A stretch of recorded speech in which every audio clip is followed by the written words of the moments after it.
I've heard that enrolling in a PhD program and seeing it all the way through is one of the most unhealthy things you can do for yourself. Yes. Oh my gosh. Brutal. The depths that I got to, we could have a whole podcast on that.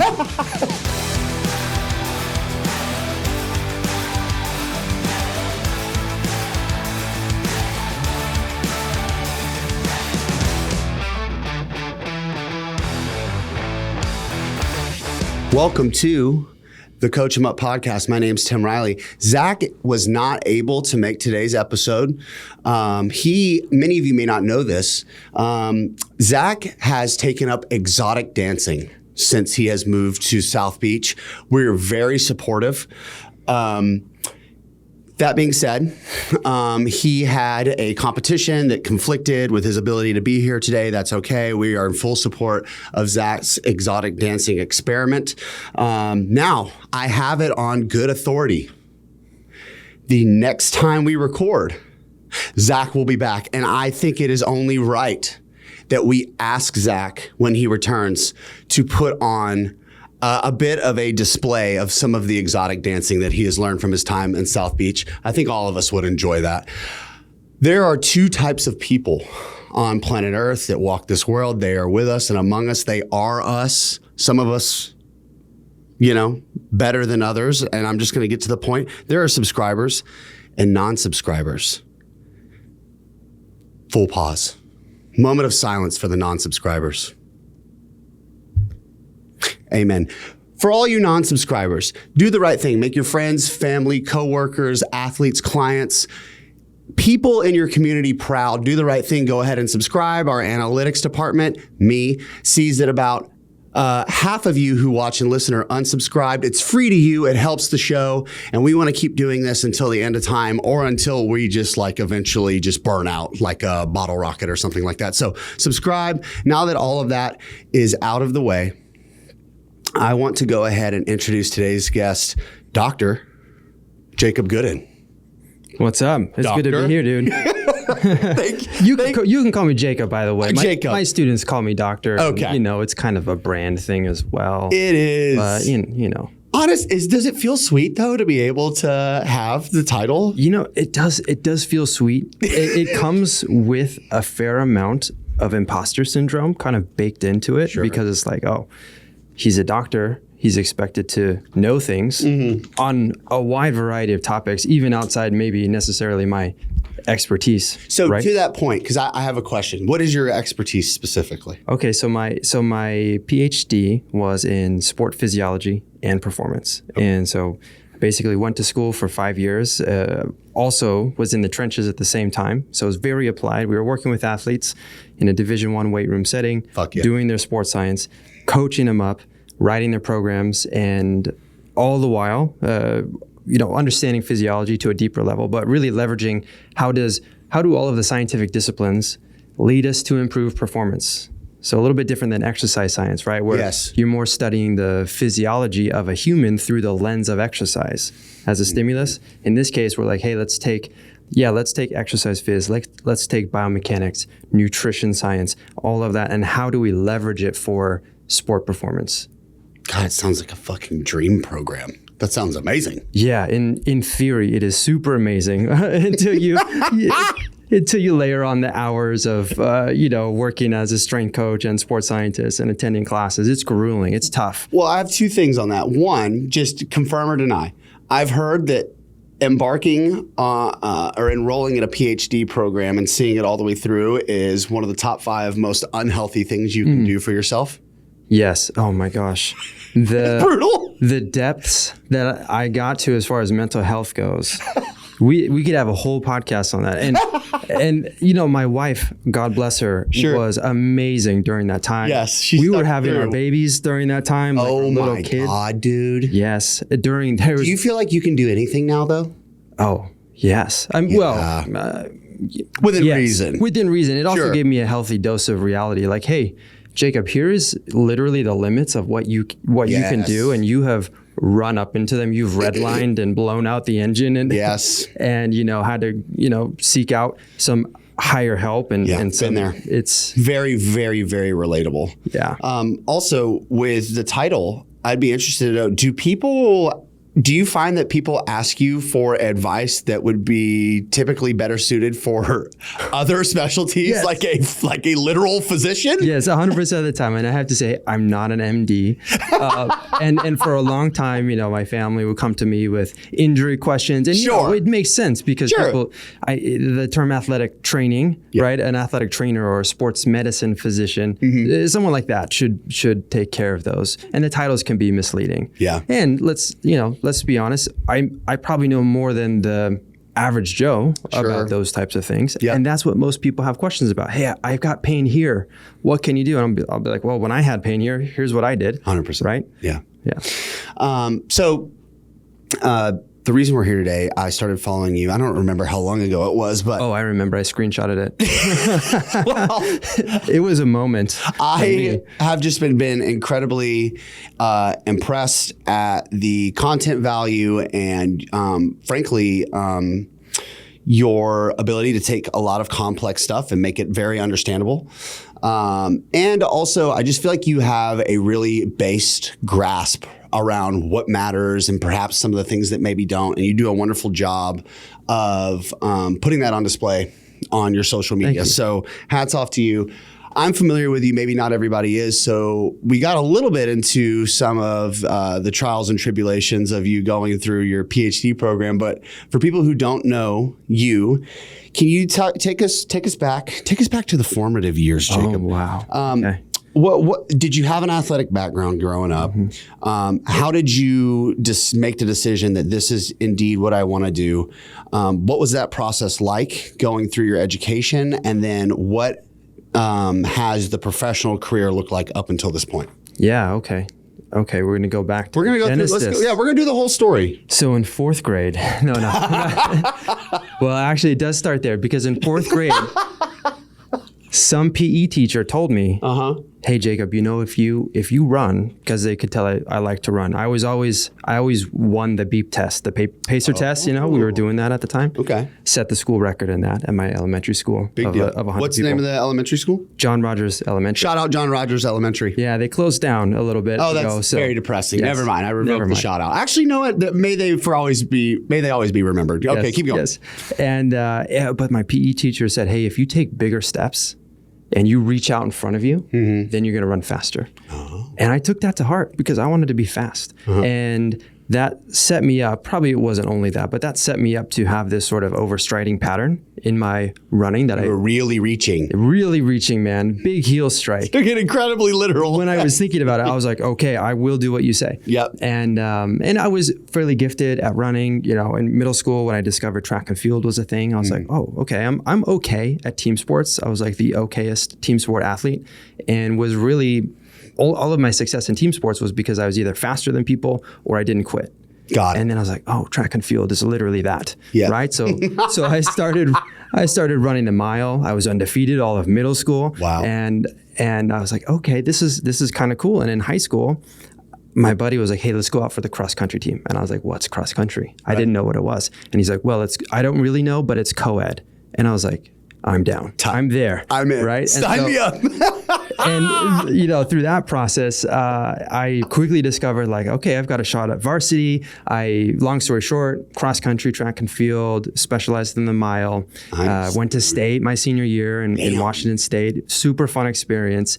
And that's really where my love of training, my love of the grind of it and competition and testing myself on the track, that's where that was all born. But I didn't know what sports science was. I didn't know what kinesiology, sports medicine was. I never set foot in the weight room. I set foot in the weight room one time and the football team was in there and this dude was just ripping clean and jerks. Yeah. Full clean and jerks. I think they were actually power jerks, in my idealized memory of it. I think he was doing 200 kilos. I don't know. It was Right. insane. It was terrifyingly impressive. Yes. And I was like, this kid is crazy.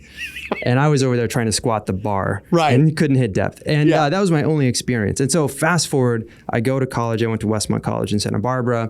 I discovered what kinesiology was because I was about to lose my academic scholarship due to grades freshman year from some bad decisions. And relatable, also very relatable. Yeah. So, it hasn't, I haven't always been the goody two shoes sort of professor image. But I learned my lessons. I sometimes have to learn them the hard way. And so I was like, what classes can I take? You're talking to the right guy. What can I take to get my GPA high enough to make up for this dramatic drop in GPA? Right. And so you're in bailwater oh shit mode right now. Exactly. All the easy classes. And so I found Kinesiology 101. I had no idea what it was. And I took it and during the first week, I said to the prof, I was like, wait, so there's a whole major about studying the human body and how it works in the context of movement and exercise? Why did nobody tell me this? Right. And I immediately switched from business over to Kines, and from that day forward was hooked. But now the thing is, when I was a sophomore, I was doing really well. I ran a 1500 PR in 351. So it's very mid now, but at the time it was pretty good. That's very good. If you convert to a mile, it's like a 408, maybe 410 or something. And I was, dude. Oh my God, dude. Training was going great. And then remember the heel striking thing, the reaching, right? And so I started getting this pain. I diagnosed it by myself, trying to figure it out. I was in anatomy at the time. It was perfect. And I was like, posterior tibialis, this little muscle, like, why is it so painful on both sides? And no amount of going to the athletic training room, no amount of taking time off could fix it. It just kept getting worse and worse. I had to drop mileage. I had to reduce. By my junior year, instead of running 70 miles a week, I was running like 30 miles a week maybe. But I matched my time because I was incorporating some new things that I was learning on my own. I was working with my coach. We were very collaborative. Nice. He went on sabbatical my senior year. And by then my ankles were just shredded. I could not run at a steady pace unless I was sprinting because it changed my biomechanics. Pattern. Exactly. Oh man, that is fascinating. It was crazy. So I was doing about 8 to 10 miles a week of work, all of it on the track, all of it in spikes or barefoot. And because as soon as I put those shoes on. Actually, I just to jump in. Yeah. And in fact, I've been meaning to do a post on this for so long, but when I first started my sprint journey about almost 2 years ago now, and I definitely had some heel strike, but the minute that I transitioned to sprinting on the track in spikes, it wasn't like this conscious thing that I had to do. It's just I weighed a lot, and if my heels hit the track, I was going to bruise them. Yes. And so and I had to like ease into it. But sure enough, now even in tennis shoes, I don't heel strike anymore. Oh, that's awesome. It is. Yeah. And so, through that process, I gradually fixed my stride, right? Yeah. And I was in biomechanics at the time. So I'm like, this is awesome. Excellent. I'm reading all these. Perfect alchemy here. Yes. You see the origin stories coming together. And so first it was for my training. How do I salvage the end of my collegiate career? How can I still contribute on this team? I was a team captain, but not performing like I could 2 years ago. So it led me into the weight room to say, hey, here's these other modalities of training. Maybe if I can't get that big aerobic engine, yes, I'll go in the pool. It was incredibly boring to pool run, deep water pool running. It is a hell. I wish on nobody. My wife right now, she's like the ultimate example to me of intrinsic motivation and the mental grind. Yeah. And she loves running. And so when she's laid up or has an injury, she'll pool run for like 2 hours straight. And I'm like, really? Babe, how do you do it? She's like, well, because I want to hit that goal. And she's such what a a badass. dog. Yeah.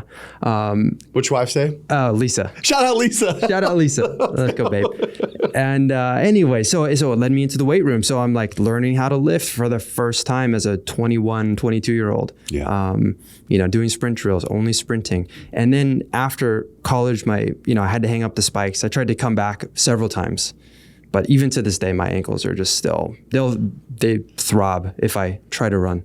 I'll be limping for like 2 days. But that opened up the door into this whole thing called sports science. Right. And that's really what sparked the journey. So from there, worked for a few years in the industry, various fields, trying to figure out exactly where I wanted to go. But I knew eventually I wanted to go to grad school. And then I've gone on for too long, but we can get into that too if you want to. No, but this has been very helpful actually. Keep going, please. I want to hear about the grad school journey. Yeah. So Lisa and I got married.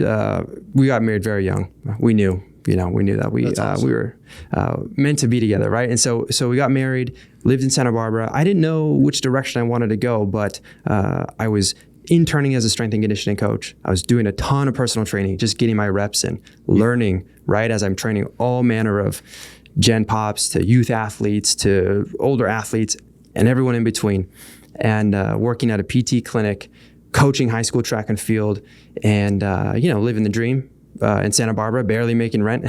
We had our first kid and another one on the way, and Lisa and I were just praying about it, and we felt like, hey, it's time for me to go back to grad school, because I couldn't do what I wanted to do. I felt like at the level that I wanted to do it. I was reading all these blogs, because at the time Instagram wasn't around. Right. YouTube was a thing for like viral videos only. You couldn't really get info. Yeah. I read every article on T Nation, dude. That's how I got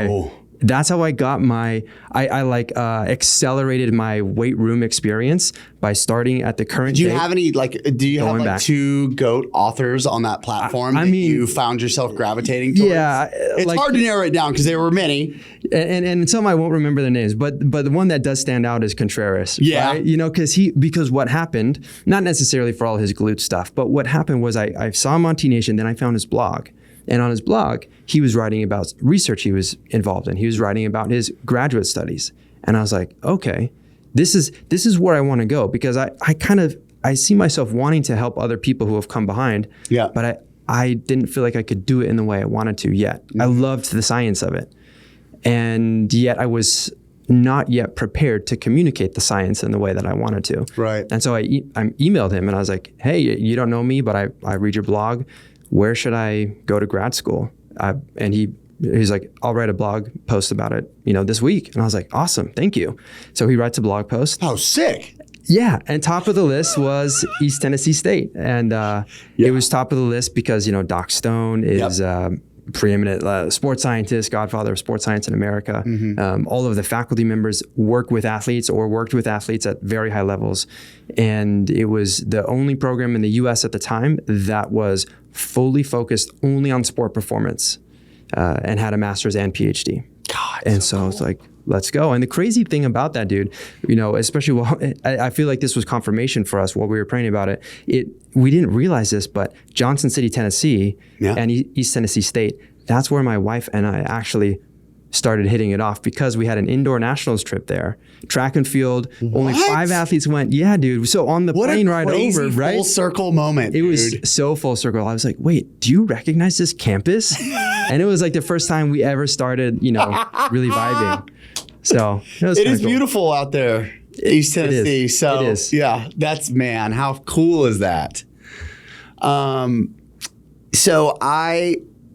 It's funny because you had your trajectory, and obviously now, okay, so we're so close because I want to get through this. And the reason that I think it's really important for this particular show that we spend a little extra time in laying the foundation is because the conversations that we're going to have later regarding education, being an educator, the traditional route to performance, the untraditional route to performance, I want this foundation to be laid on pretty thick, because your breadth of experience, the fact that you're a former athlete at a high level, your experiences in learning, the programs you've learned at, and the fact that you now work in academia are all going to give you, frankly, and do give you the validation and the credibility to speak on these topics. So I want to continue, please. For sure. Okay, so you go through this program at ETSU. It's incredible. Right? I'm assuming. Yes. Leaving that program, what is the next stage of your development? Yeah. So, really in that program, I started off wanting to be a track and field coach. I went there because the intention of doing so. Yes, that was my intention. And I said, when I leave here, and I was only committing to the master's. When I leave here with my master's, I will feel like I am equipped with enough understanding of the physiology to make evidence-based decisions for my track team. And I knew I had to really tool up in the areas of jumps and sprints and plyos. Like a track coach needs that. Yeah. No, I don't. But see, I was coming at it from an endurance background where endurance athletes tend to be more nerdy. Let's just, say that. Call a spade a spade. We're a bunch of skinny nerds, and we geek out about the physiology of it, because that's really what the event is. It's how do you hyper specialize in very time constrained sort of maximizations of a specific energy pathway, right? Or multiple of them. And so what I was hoping to do was to get enough understanding of jumps, throws, training for them, et cetera, to be able to be a distance specialist, but a head coach. Got it. Now I think, I would have been a lot better off just to go, find an internship somewhere, be an assistant coach somewhere, and learn under another head coach. Yeah. But I didn't really know that I could do that, right? So for me, it was like, well, I'll go back to school. And at the same time, I wanted to know it all for myself. 100%. Do you, because I was enrolled, that my life showed up for me, life had other plans, but I was in the beginning stages of embarking on this long education journey to do precisely what you've just laid out. Now, different reasons in different areas, but that didn't work out for me. And I'm grateful today that I didn't go that path, because I love my life and I'm extremely grateful for the way things have happened. Yeah. I'm very fortunate in that regard. But I've heard that as well. And so anyway, the reason I bring that up is I know intimately what it is you're saying about wanting to feel certain. Yeah.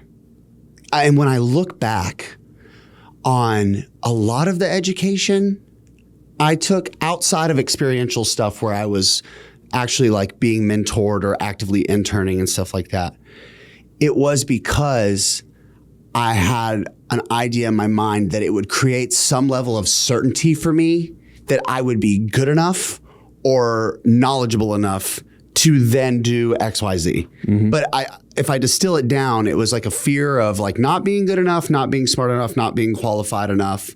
And honestly, now that was paralleled with a genuine desire to learn. And I wanted to fucking know. I wanted to know. Yeah. And I wanted to feel confident in that. But if I'm entirely honest, I don't know which one was more of the driving force. If it was more about just wanting to acquire the knowledge or just like the fear of uncertainty and not knowing. Yes. They're both very powerful and potent, by the way, I will say. Well, and you don't want to be shooting in the dark, guessing in the dark with your clients, right? No. And so you have to rely on your experience and what has worked, but it's worked so far, maybe, or it's worked, 9 out of 10 times. But what about that 10th time, and how do we troubleshoot? And not to say you need to go get an education for that 1 out of 10, but I think for me, what I did not realize was that my gifting, it revolved more around the teaching aspect. And so, yes, I love coaching, and I do think coaching is teaching, just not in the classroom. Right. It's just teaching through movement, and the test is the competition, and the character development happens along the way. Similarly, but probably to a greater extent with coaching and things like that. But I quickly shifted to going from track and field primarily to wanting to be a strength coach, and then because I was having kids at the time with my wife, and I was like, oh, that's the life of a strength coach. Maybe not ideal. Maybe not ideal for us at that time. And then I was like, oh, but you know what? These courses that I'm teaching for part of my GA-ship, and I was also teaching full time by the end at a college across town. Okay. I was like, I actually kind of love this. Nice. And what if I could teach other coaches coming up through the ranks and still be in the weight room, still be adjacent to strength and conditioning? That might be perfect. And so by my last couple years in the PhD program, that's where I shifted. And by then I was looking for full-time teaching roles. Yeah. Once I graduated. So that's to get back to your question. Once I graduated, it was like, hey, let's, cast a wide net over the country, apply to every open position. But we had a few that we were looking at that. Like fingers crossed kind of situation. Exactly. And so, Point Loma Nazarene University, I had competed there on the track, most beautiful track in the world, by the way. So to that point, I was unaware of PLNU's game, okay? Because you had mentioned about potentially hosting an Apex event there. Let's do it. And by the way, let's freaking go. Because I went and looked immediately. I was like, sure, let me just check this place out. I was like, did God himself build? I think he did. I think he did. Just took his paintbrush and it is gorgeous. The surround. I mean, everything around it. I mean, it was just. I was like, oh my god, this is the most beautiful. I would happily come in last place at my own event. I might be last place at it, but you could be second to last. I'll beat you in the mile. Yes, you absolutely will. Yes, you certainly will. Yeah, and we'll both limp off for separate reasons. Yeah, yep. It can be your ankles. It'll be my knees. Yep, there we go. Okay, so you cast this wide net, and then that's how you ended up at PLNU. Yes. Okay, yes. And how long have you been there teaching now? This is my 8th year, which is crazy. That sounds so long. But COVID was in the middle, so there was a big reset. Sure. But 8 years. Wow. Okay, so thank you for providing the background. And, one of the main things that I wanted to discuss with you, among many, I think I'm very excited about the entirety of this show. I think it's going to be one of the all-time greats, frankly. Zach and I, one of the reasons I feel like he and I work so well together in this setting specifically is that while we both have very different backgrounds, his more traditional based, much like yourself, and mine very non-traditional in the sense where I'm a high school dropout. I got a GED. Guys, I have 6 total college credits. Let's go. Yeah, 6 hours. So, but yet we're both precisely where we wanted to be, and if I'm being totally honest, beyond my wildest dreams, the other things that we've been able to do. To that point, we get questions all the time around like, what's the best route to take, right? It's like, a lot of people who seek advice around like, if I want to take this avenue, what are the steps? What are the processes? What should I consider? Or I'll get people who ask me questions directly around, hey, my pathway is going to look a little bit more like yours. What do I need to be thinking about? Mm-hmm. Pros, cons, etc. So I think what would be a fun conversation for us, and one that I think will help a lot of people, is for you and I to kind of walk down the path of what those 2 different pathways look like. And more specifically, I would be interested in hearing your experience around what that traditional pathway has looked like. The fact that you are an educator and you are working with and actively bringing up year after year the next wave of people into our space. Give us a pro and con list. Yeah. Like what are the advantages of going that traditional route, and what are the disadvantages, and then how do you reconcile those things? Mm-hmm. That is a great question, great series of questions. And so I'll start by saying that for the past 5 or 10 years, and especially recently with the acceleration of AI, with the ubiquitous nature of knowledge, it's like anybody has access to 90% of what I know or what any of us knows from their phone. If they know how to ask and prompt and search, and they're dedicated to doing it and can hold themselves accountable to ingraining it into their practice, right? I think most of us,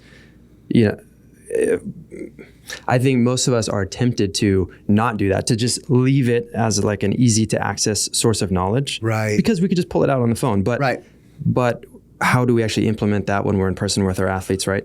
And so I'll start by saying that the way of the university and the mandatory sort of 4-year college degree, that's starting to crumble. As much as I hate to say that as an educator at a university like that, but it's still, the institution will still be around for a while, and hopefully it evolves and serves people even better in its next evolution. So I'll just start with that sort of existential crisis of higher education. But and before you move on, can we talk about that a little bit more, and what it is that you're seeing and how that's materializing? And then I would love to get a prediction from you around what you think's next. Yeah, that's a great question. That's, we have a lot of time. By the way, the podcasts, you people asked, we delivered. They're 2 hours from now on. Oh, so this is our first 2-hour show. Oh, the first 2 hour show. Big fucking deal. Okay, dude. we got time, brother. So we got time. But I'm really interested because I think a lot of people can feel that. Mm-hmm. But since you're on the ground floor, I would love to hear why you feel that way.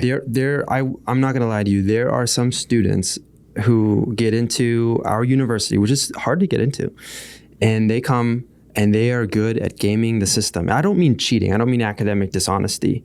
I mean, they have been so trained and ingrained from an early age to hyper specialize around the tests and the metrics that will get them the A or to pass the class, but they have no real interest in understanding or a passion for what they're learning about.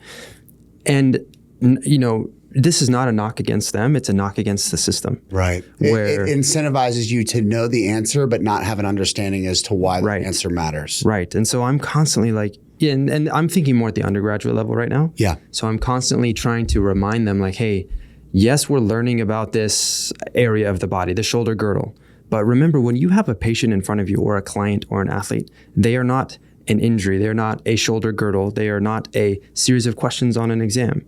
They are a human being whose shoulder girdle area has an injury that you as a person with your own personality and soft skills and your own application of this information can help them with. You can help them and re-unlock for them that level of movement they used to have, or unlock a new level of movement or performance or whatever it is. Mm-hmm. And so, yeah, I want you guys to study for this quiz. Yes, I want you to memorize these things, but more so than memorize these things, I'm going to give you realistic case studies. I'm going to give you, opportunities where you have to interact with people in this class. You cannot have your phone out or notes. You're going to record yourself delivering the information in a new and different way. And so we're just having to get creative, right? Like, no, there's no more essays, or at least not for me. You know, I don't have them do write-ups when I want to test them on anything, because they can just use chat. Right. Instead, I'm having them record themselves. You know, if it's in class, they'll do it in class, in front of class. But if it's on their own, they're recording themselves doing the skill as they're talking about the skill in a conversational way, right? Because a lot of these kids don't ever, they don't make eye contact. They don't. If I roll into class a minute late and there's no talking. It's like everyone's on their phones. Wow, it's fucking weird. It's crazy. And so we're at our university, I think we're doing a really good job of combating that. But I can't say the same for every university. Sure.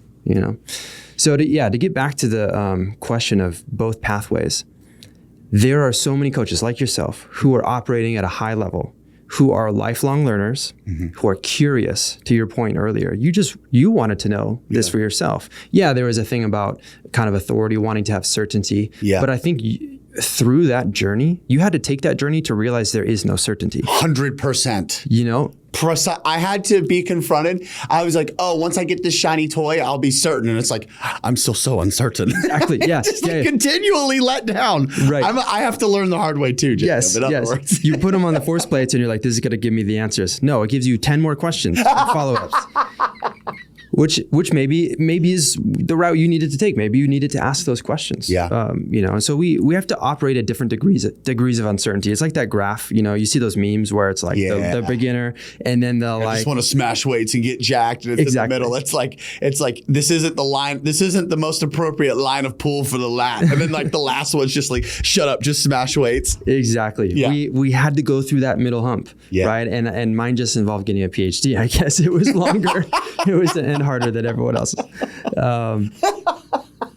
But at the end of the day, we're just going to smash some weights after this. There are worse ways to spend time. Yeah. Sounds like you found that out. And so with coaching education, not everybody has that natural curiosity or necessarily the agency to know how to uncover the next decision for themselves, right? And by agency, I mean the ability to say, hey, I'm here at point A and I want to get to point Z. That's my end goal. And agency I define as the ability to plot the best course from A to Z and decide on and prioritize the best actions to take to get there. Yeah. And to keep doing it. And when you run into a wall, to divert and reorient. And so the academic pathway lays that out for students. And so it kind of holds their hands through that. But at the same time, what we try to do is we also teach them to have more agency. And so I'm not saying that if you don't go to college and you go the non-traditional route, that you automatically lack. Yes. Yeah, exactly. But that agency and that drive, you're going to figure it out either way, right? you're going to either figure it out in our courses and through the course of maturing in a university program where you're forced to work with other people, be confronted by professors who know more than you, or try to argue your point, hopefully, be challenged in these assignments, get bad grades, hopefully in some assignments because they were too challenging. Mm-hmm. And if you're not in that academic world, well, you're going to go right into the flames of, hey, I'm going to try to hold this 9 to 5 or, whatever the hours are going to be as you're training. Right. And I'm going to mess up with some clients. 7 to 7. I'm going to disappoint my boss. I'm going to mismanage my money. All of these things. You're going to learn adulting real fast. Yeah. Right? As a coach, though, when I see, because not everyone who goes a non-traditional route, they're not seeking that knowledge and looking to level up. Oftentimes, they can become complacent. In a university setting, we don't let you become complacent. But at the same time, again, sometimes those students, they're not learning with the end goal in mind. They're not saying, how do I apply this? How do I apply this? That's why at the graduate level, all of our students have mandatory, in the strength and conditioning path, they have mandatory internships, 2 different internships that they have to take under qualified strength coaches, where there are these competencies that they have to meet, right? And so these are strength coaches with professional teams, with local San Diego training centers that see athletes, youth athletes up to the professional level, where they have to get a number of hours and essentially understand this is what the life is like. Yeah. And here's how you apply all the things we're learning in class. We don't do anything in class that cannot be readily applied or that will not support your application and understanding of athletic development. God, that sounds so awesome. And, within that, do you get to dictate the entirety of that curriculum? Are you the one who ultimately gets to decide, what a semester looks like for one of those students? Because that seems like it would be a pretty special thing to be able to craft that curriculum and tweak it and change it. It's very special. At the grad level, myself and then our program director, Dr. Brent Alvar, at the end of the day, really he dictates it, but then also various standards as far as accreditation for a master's program are in place. So it has to have so many hours dedicated to each of these various competencies broadly as far as to qualify as a Master's of Science. Mm-hmm. But then also we are about to be accredited through the NSCA as a, it's called CASCI. I don't know what it stands for. I forget what it stands for. It's Council on something, Strength and Conditioning Education. Okay.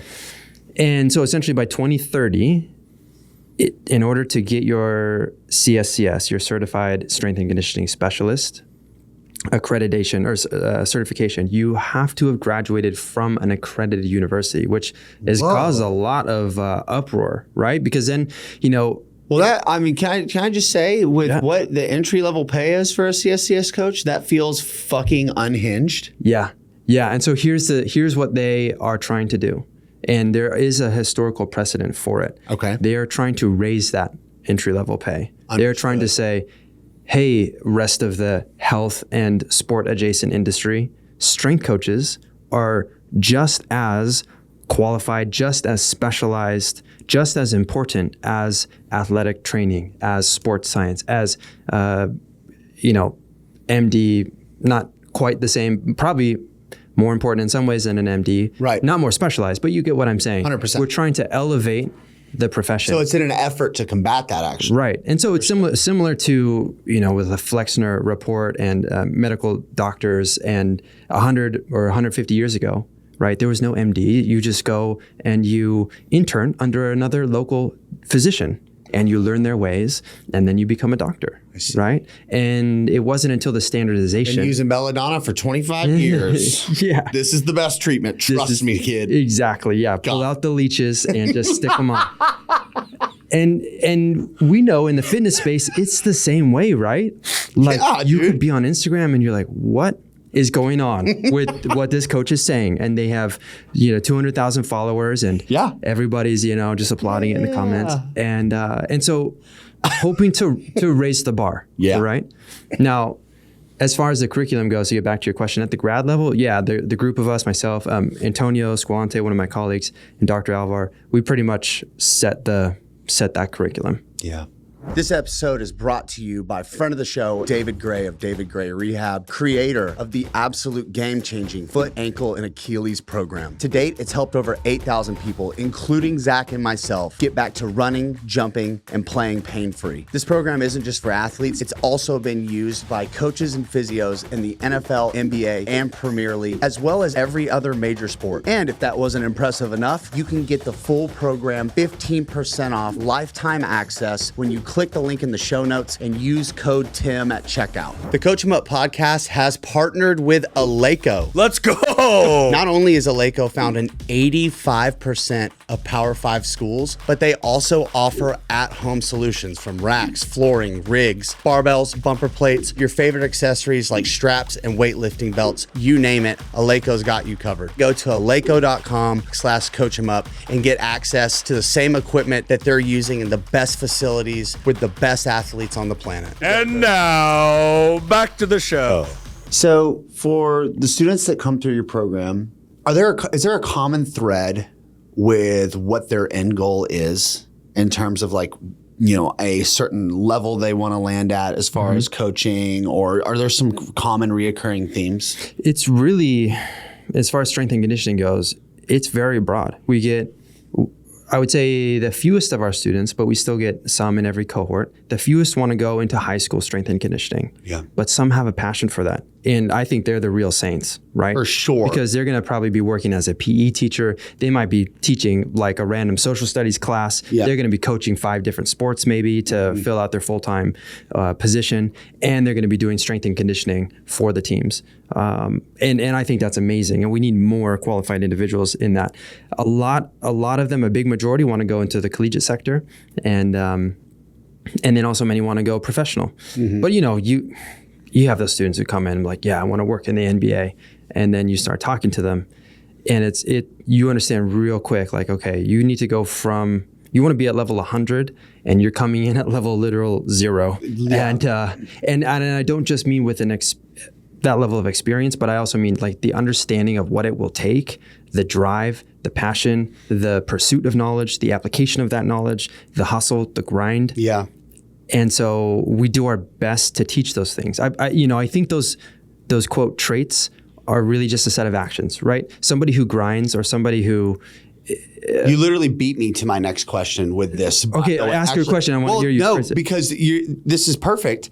My follow-up question was going to be, of these, if there are common threads, what do you find in, what are the character traits or qualities outside of just their academic ability, their raw athletic academic horsepower? What are some of the consistencies there and the people who say, I want to accomplish this and are actually able to do it? What are those overlapping skills and traits? Yeah, so I really don't think it has much to do with their academic horsepower. Right. I think there is a level of intellectual capacity, a minimum threshold, so to speak, that if they start from 0, they need that minimum threshold in order to go from 0 to 100. Now, there are people below that minimum threshold, whatever it is. I don't know how we're going to measure this, right? Sure. But let's say this they're below the minimum level, but they might get a good hookup into the industry, right? They might get hey, you played on this team, we're going to bring you in as the assistant. And I'm not at all saying that people who get in that way, some nepotism. Right. It is what it is. It is what it is. It's part of the world. Yeah. You can hate on it or just do a better job. I don't know. Right. Right. And so, but without that, right? There's some minimum level, and then beyond that, it's all the soft skills, and then the grit. You know, and so we're teaching them the academic skills. And so through that, it reveals the amount of grit that they have, right? How hard are they trying on this assignment? How many times do they turn it in again and again after we give them harsh revisions and say, hey, like, clean this up, cut this out, this is fluff, analyze this better, et cetera, et cetera. And are they willing to say, all right, I'm going to redo this. I want it to be the best that it can be. Like, we can identify grit there. Or like when we are trying to line them up for internships, right? how hard are they hustling there? When we're talking to their site supervisor and they're giving us feedback, are they showing up early? Are they staying late? Are they taking notes? Yeah. When we're observing them, we have lots of opportunities to observe them with our athletes at PLNU because I run our sports science and athlete monitoring initiative there. So we're testing the athletes, doing injury surveillance. How helpful are they? Are they anticipating needs? Are they making themselves useful? Yeah. Right? Are they asking good questions at opportune moments and not, not taking Just me away asking from questions for the sake of asking questions. Exactly. Like, hold on, I've got 20 athletes right here. I'm trying to instruct. Ask Not that now. question later. Yeah. Yeah.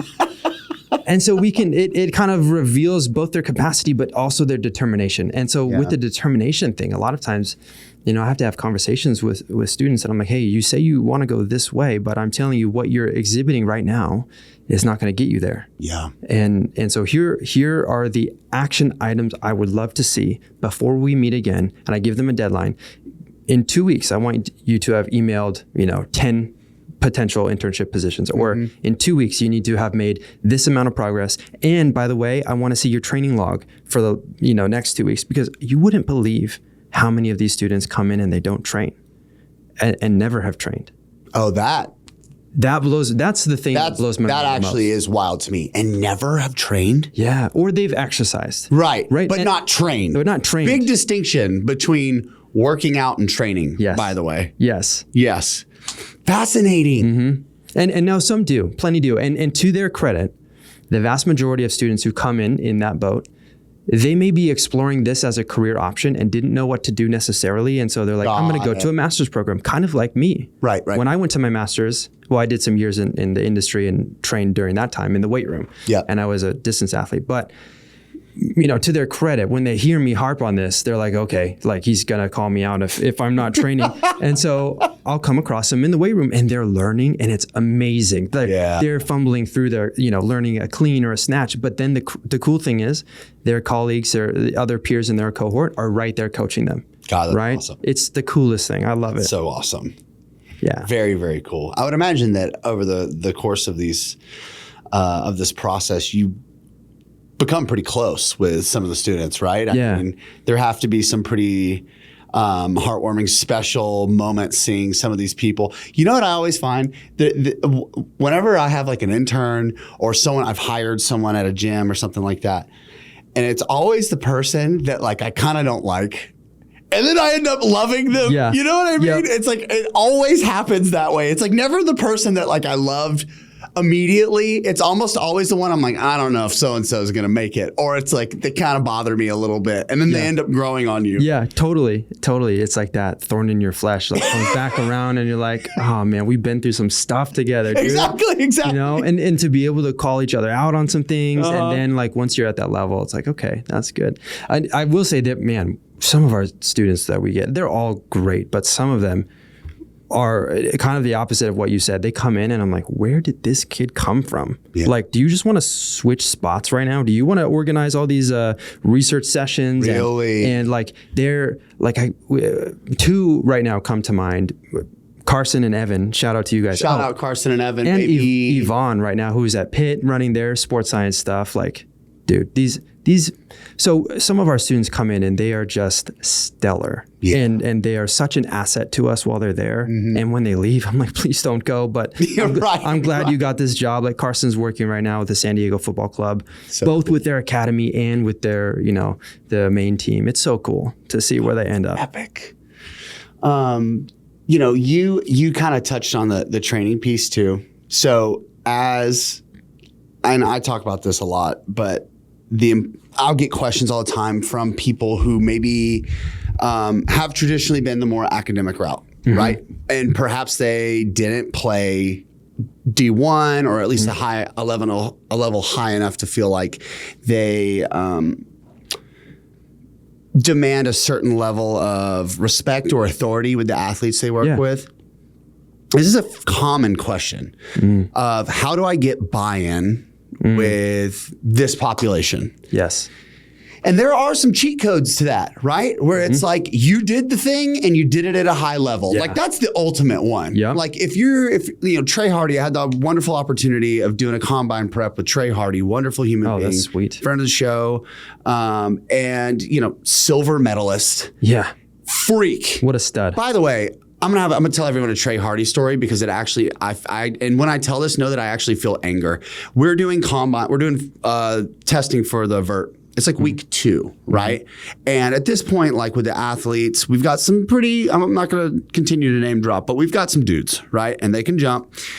And Trey Hardy walks up, and by the way, he's done it enough times to know that this was not an accident and it was not as casual. He had this planned all along. Yeah. He walks up, he goes, "Oh, you guys testing 40s today?" I was like, "Yeah, we're going through some technical stuff, making sure they're setting up in the right spot and all that." And he goes, "All right." He was like, "You mind if I give it a shot?" Like that. And I'm like, "Yeah, Trey, I don't mind. I would actually love to see it." And he, out of that whole draft class, immediately had the highest touch out of everyone. I think he touched like 11.4. And like, he's 6'4", has a long reach, but like that was at least like a 37, 38 inch vert. That's awesome. He's 40. You know what I'm saying? I didn't realize the dude's 40. It made me sick to my stomach. I remember sitting in the back of class. This is my Trey Hardy story. I haven't gotten to meet him, but Trey, if you're ever in San Diego, sitting in the back of class with my buddy, Brent, who is a decathlete now. He actually coaches the throws for us at PLNU. Oh, and he's my kid's strength coach at their high school. That's crazy. How sick is that? We were co-captains on the track team. Wow. So anyways, back of the class with Brent, and we were watching a video of Trey Hardy and another, and a heptathlete, I think, doing a med ball circuit routine. Yeah. Taking notes, not on class. I think we were going through, I don't know, some system of the body. We were taking notes on what the exercises were, the sets and the reps for that med ball circuit. He was still doing does that when he was med ball training. circuit, by the way. That's awesome. You probably know it. Yeah. Anyway, back to the original topic of training. Like, Yes, I'd be okay, what's the quickest way to get by? So you can be Trey Hardy, right? Not hard, right? The guy's wired. He can still probably jump higher than you. He has a silver medal. If you're a track athlete or even trying to get more athletic, it's like, I'll listen to Trey. Yeah. Full stop. Silver medal in the decathlon, the second most athletic man that year. Literally. Yeah. So now, okay, let's say you're not Trey Hardy. Let's say that you don't have an extensive athletic background, or if you do, you're not necessarily, you weren't a dude or a gal, and that's okay. Yeah. The first question that comes out of my mouth is like, are you training? Are you training? Because I'll take myself. Again, high school dropout, right? Didn't perform or play at a high level. But you know what I've done for a really long time? Train hard. Nowhere close to what some of my best athletes are capable of, but I know beyond a shadow of a doubt what they're going through. I walk the walk, and I can totally operate with assurance and a lot of confidence within the context of that performance space, right? Like, I've experimented on myself. Yes. You train hard as fuck. Actually, I love watching it. Thank you. How do you go about impressing upon the importance of that to your students? Yeah. Man, this is a really good question. So one, I call them out if they're not training. Sometimes I call the whole class out and just say, hey, you guys, I've been seeing some of you training. I know others of you, you're training off-site. But there's a lot of you who I've never seen in the weight room. Yeah. And you're in this program and you want to work with athletes, but you don't know what they go through. Right. You don't have to be the biggest, most jacked person. Nope. Look at me. I'm the most mid-hard trainer in the world. Like, I train hard, and I'm probably as strong as your average high school football player. Yep. Right? Maybe below that. God. And most mid athlete. I saw that on a shirt one time. I was like, I need that. That's actually a really good shirt. But are you doing it? And so I call them out, but I also just celebrate when I see them in there. I'm just like, let's go, let's train together. Like, I'm cheering for them. I'm celebrating their PRs. I'm liking their stuff on Instagram if they post it. But the thing is, buy-in is easy when you have, not easy. It can be easier when you have the look and the performance of a strength coach, right? If I had 18-inch arms instead of like 10-inch or whatever they are, I could walk around anywhere just with a tight sleeve shirt and people would respect me in that domain because they assume that there's some experience and authority there. Sure. But I think it's like anything else, it's like, how does a middle school teacher lay down authority in her classroom or his classroom?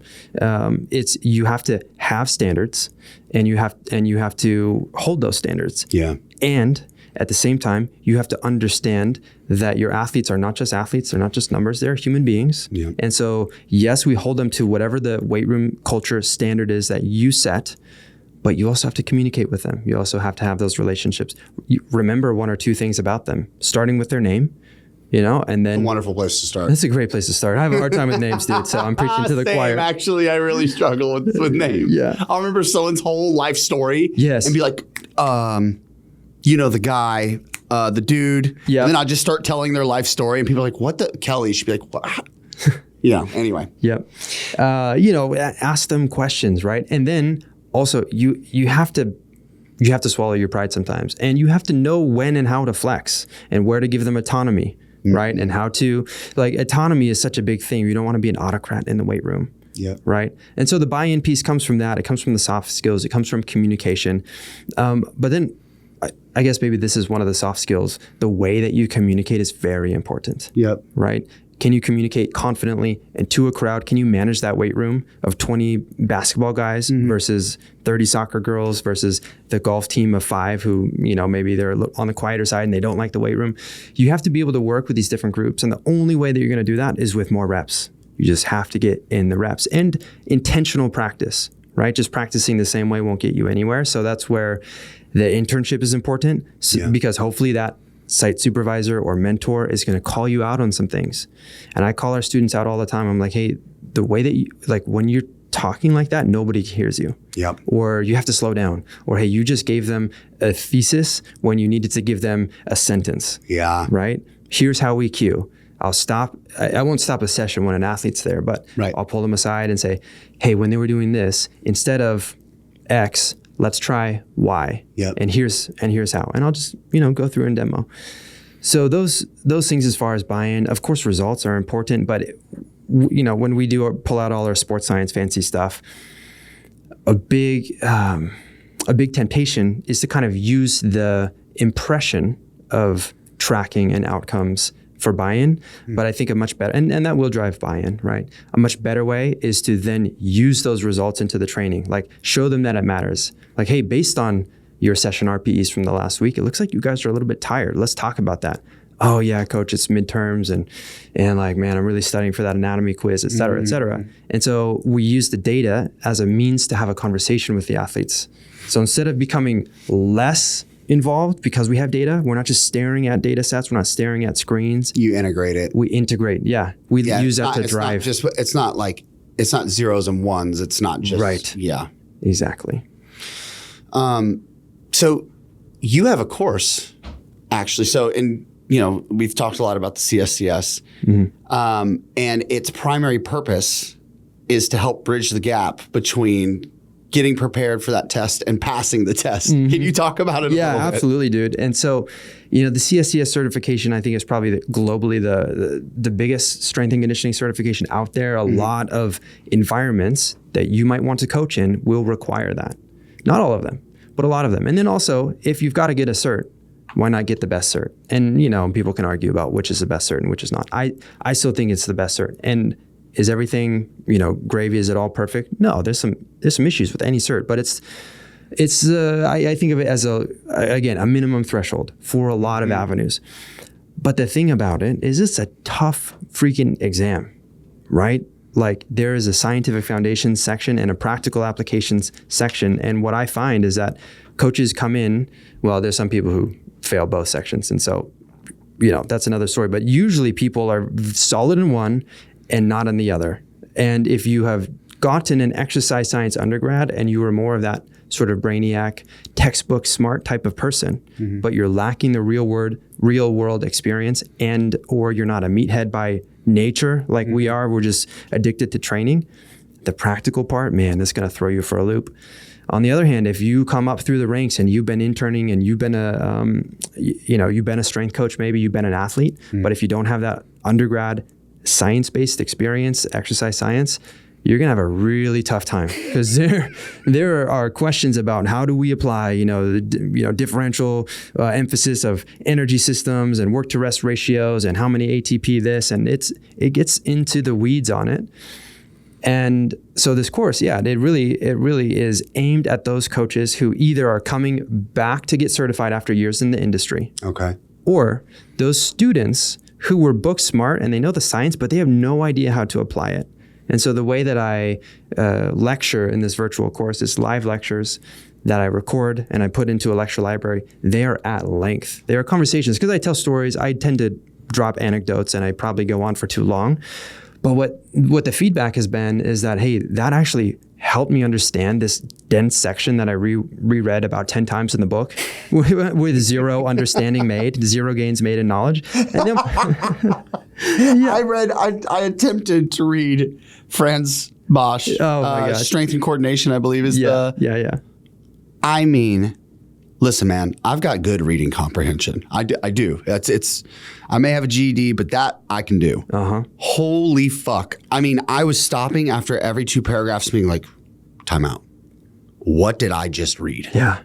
I had to go, take a break from this. I got to go meditate on getting pummeled. Yes. So I would have been that guy with the CSCS prep, almost certainly. I need the course. Yep. And so it's like, in the course, I think the strength of it are those long form conversational lectures.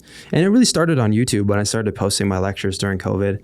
And I had no expectation of this, but people started subscribing and following me and saying, hey, this helped me pass my CSCS. And then next thing I know, I'm at the NSCA conferences being stopped every 10 steps by people wanting to take selfies. And I was like, this is crazy, but it's also so affirming. Yes. And the one, and I really wish I knew this lady's name, but the one moment that really stands out to me as a light bulb moment was a couple years ago at the National Coaches Conference for the NSCA.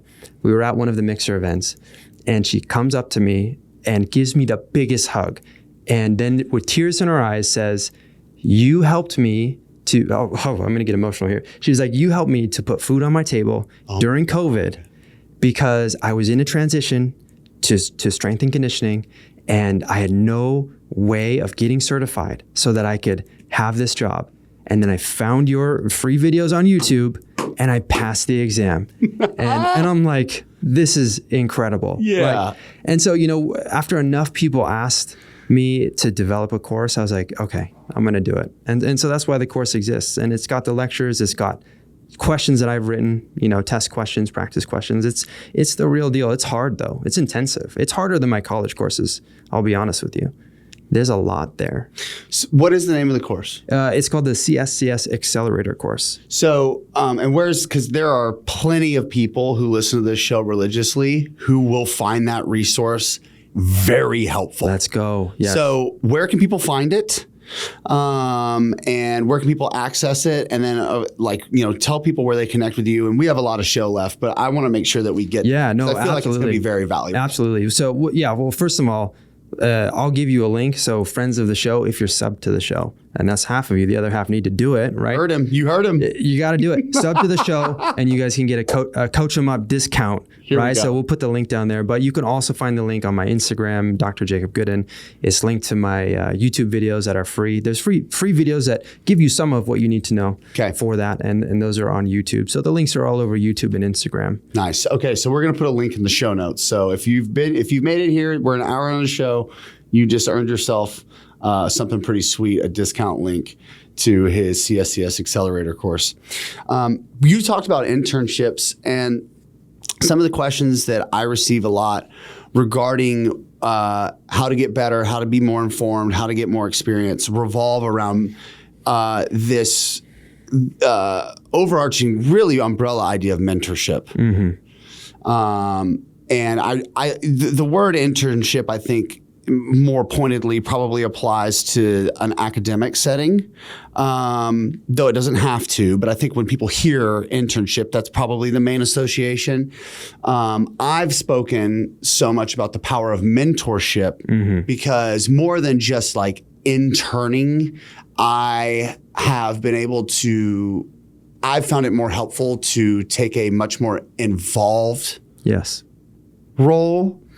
Where I'm really leaning and relying on and providing value to a particular person with a methodology, philosophy, way of operating, and abandoning myself to that in an effort to acquire knowledge. So for me, in my mind, I have some delineations between the two, but I think ultimately, like, we're kind of talking about the same thing. So my questions to you are, one, why is internship important? Two, how can people actually make the most out of that opportunity? And then three, how can people leverage that opportunity to help them get to the next phase of either their development or professional advancement?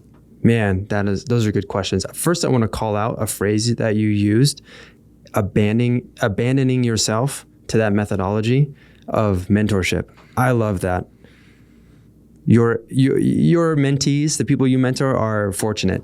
Thank you. And so that's cool. I guess that delineation is important. Like you said, we could think of internship as an umbrella term that could be anything along the spectrum, potentially, of fetching coffee and folding towels, right? Could be an internship. You show up and you just do grunt Do work. this, do that. Clean that up, put that away. Yep. And all the way to hyper specialized mentorship, like you're saying. Yeah. Or somewhere in between. There could be a curriculum, or it could be just sort of organic.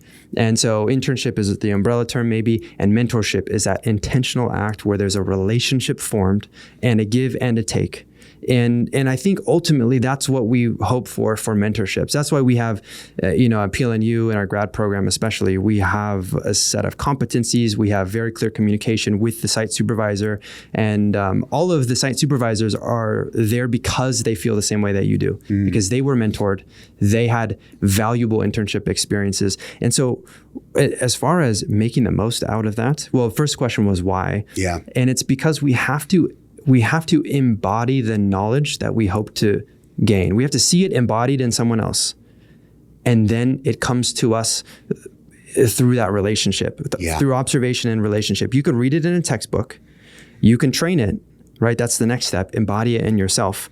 And then to see it embodied in someone else as they're teaching, man, like now we're coming full circle. We go from just basic intellectual knowledge to, when you're training yourself, experiential knowledge, to observational knowledge of someone else using that in an athlete, right? And then you get to try your hand at it a little bit while that expert coaches you and how to do it, right? So now we're talking about multiple, levels of. We've got three sides of a pretty potent triangle. A potent triangle of mentorship, and that's really how you instill all this stuff.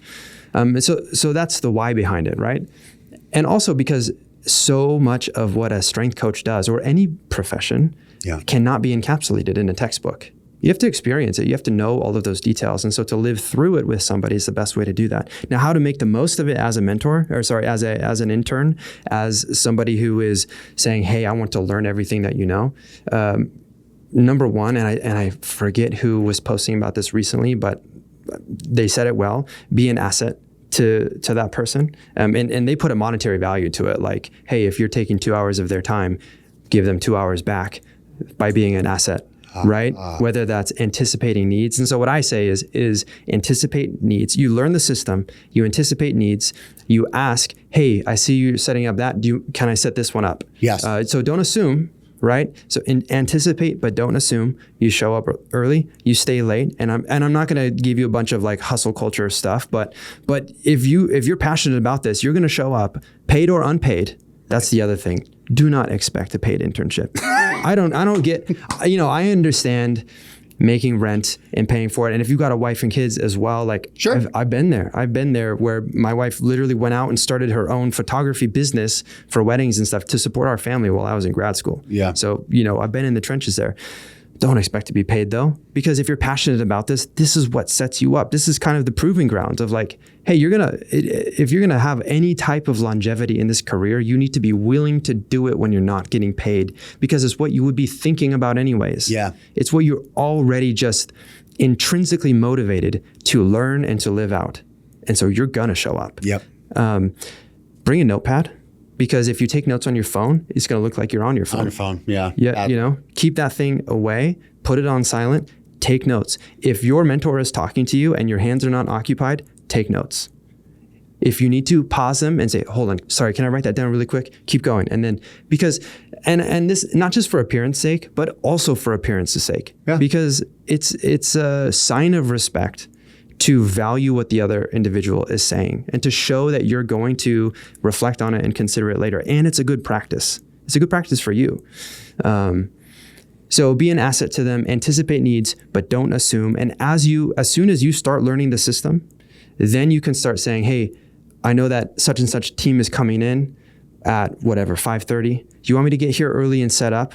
And that will let you go do the, whatever it is that they're trying to take. So now we're getting collaborative with it. So as they start to rely on you more and more, if they have a position, you better believe they're going to want to keep you around. Yeah, exactly. Because all of that training that happened in that 3 months, 6 months, a year that you've been interning, if you leave, they're going to have to retrain another person who's going to fill an actual paid role. Yep. So why not just get this kid?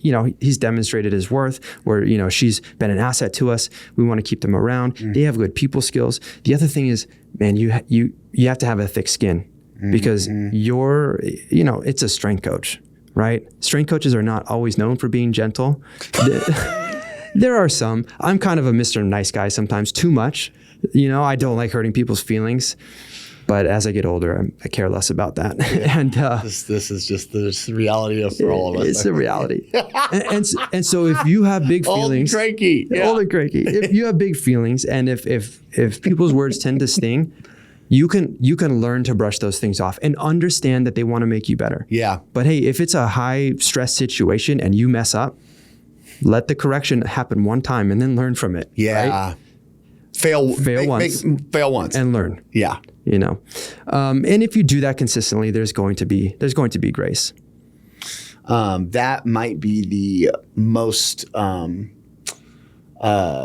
articulated answer to that question I've ever heard. So thank you so much. Thank you. That was excellent. Zach, what's the best training app on the planet? It has to be Train Heroic. Gone are the days of sending the old crusty PDF. Now we have a sleek new app. It's easy to use. There's videos with descriptions. You get to track and log your weight, your reps. There's a community chat function. You can submit videos. You can get feedback. How about the leaderboard, Tim? I started using Train Heroic first as an athlete and someone who wanted to learn. Now I use it as a coach. Athletes and other coaches can go and be a part of my training community and get results. Whether you're an athlete, coach, or just like to train, use the link in our description to find out how you can train on the best app in the world. And join us on Train Heroic today. We talked about this off air, and I love that this is a topic of interest for you for a couple reasons. One, because of your education background and current position, and two, just because of the state of the fitness space at large and the obsession with being science-based. Oh, yeah. Yeah, I'm excited about that. Let's freaking go, baby. So, can you, Dr. Jacob Goodin, can you tell me the difference between being evidence-based and not science, or excuse me, let me back up. What is the difference between being evidence-based and science-based? Where is the overlap? And when is one, where along that spectrum does one become toxic on either end? Yes. Okay. I love this question. And it's something that I have started thinking about more and more as the pendulum has swung, I think, too far. It has. To the, quote, science-based side of things. And I think most of training history, you consider any domain within training and coaching, there's that pendulum that's going to swing back and forth. We see it in multiple avenues. And this one of authority and appealing to various types of authority. Yeah. Right now it's swinging so far to the science-based, peer-reviewed journal article side of things. Yep. And so the way that I distinguish it is that science-based in the common vernacular, when you see it thrown around, it typically refers to somebody who is leaning mostly on the PubMed and Google Scholar databases and the articles that they find within in order to make decisions about the training process. And because of their over-reliance on those things, and their lack of understanding about the research process, they are misapplying the findings of that research or over applying the findings of those research, right? Conflating them with being the most important instead of a potentially minorly important thing. They put them as the most important thing. They overemphasize it. And so because of the human capacity to only be able to read like at most a few studies, maybe per day, and because of the nature of science needing to be validated and verified by hundreds of research studies pointing in the same direction to give any semblance of certainty, there's a mismatch. And so oftentimes, you'll have somebody who struggles to get through a couple articles on a topic and then think that they're an expert and then right? And then apply it to someone who's been doing the thing for 10 years. And guess what? When you do the thing, you're not learning what 20 random college-aged males experienced with a version of the thing. You're learning what you have actually, you're learning how you respond to that training. Yeah. And so you are your own best, research experiment, so to speak, like we were talking about with training earlier. 100%. And so science-based is the over-application of individual research findings to a complex process with complex organisms, right? Evidence-based, I think, rightfully understands the place of science and uses it. We go to the literature, but more frequently we go to meta-analyses and reviews of the literature to summarize findings once we have enough literature to make actual recommendations based on it. Informed, educationally derived suggestions from 10, 20, 100 studies. And that has its place alongside evidence, experiential evidence, anecdote, right? Coach's experience, expert opinion, history, also observation of what do we see the elites doing. All of these other contextual pieces of evidence fall under that evidence-based category. And understanding that science and this sort of science-based approach is not the end-all be-all, but it is absolutely one way that we push forward, right? I think with evidence-based coaches, we also get better, hopefully, at saying potentially and maybe and perhaps suggested that, and then qualifying with, but if that doesn't work for you, let's go back to what works. Right. God, that just doesn't, that's not sexy at all, though. It's not sexy, no. So, okay, I have an opinion on why I think the science-based pendulum has swung as far as it has, as the pendulum swings. And I would love to hear what your opinion of my opinion is. And then I would love to hear what your actual opinion on as to why we've gotten here. Yeah. So my idea is, and it ties back to what I was talking about earlier, I think it's really appealing. By the way, I don't know if there's ever been a time in history where people who do not know anything about being able to conduct research, read research, have been more obsessed with research. Yes. It's fucking wild. But I think why, again, and me being one of them, like I'm not qualified to run a research, to conduct research or read. Like I'm reaching out to people who are qualified and getting their opinions. Hey, right? that's an excellent step, by the way. Right? It's like, to me, it's like, duh. It's like, I don't know what the fuck I'm talking about, dude. So I'm not going to repost this, or whatever. So I think it's certainty. I think so many people love the sense of ease and comfort that comes along with not having to think for themselves and be able to say, oh, this person I view as an authority figure, or that I somehow hold on a pedestal, has said science declares this, and I am just on fucking board, and that's it. And I think that it's been the erosion of critical thinking or a willingness to challenge statements in the name of science. And ultimately, I think that most people are willing to swallow it's science pill because it absolves you of responsibility for thinking of yourself while simultaneously giving you what I feel to be probably a false sense of certainty surrounding your training decisions moving forward. I mean, I think you put that very well. The certainty thing is huge. Outsourcing expertise is a natural and I think a useful tool for us because we can't all be experts in every field. Right. It's just the nature of our short lifespans and our limited capacity and our limited interest sets. Yep. And even if we are interested in it, maybe our intellectual capacity isn't there. And we don't have the time. And so we have to outsource some of those decisions. It's why we go see any expert. Yeah. It's why we go to the doctor, why we go to the PT, because we want that expert to tell us what to do. And so we trust them because of that background. And so I think with training, it can be the same way. Unfortunately, when we do that, we forget the context that maybe that science communicator knows. They might have the context. And so they think they're communicating one aspect that everyone should keep, at the same level as other evidence that they might have. Yeah. This is not the main thing, but I'm going to communicate this as a finding. And some people do that intentionally to drive views and clicks and science this and science that and use the word. It's like we're misusing the word science.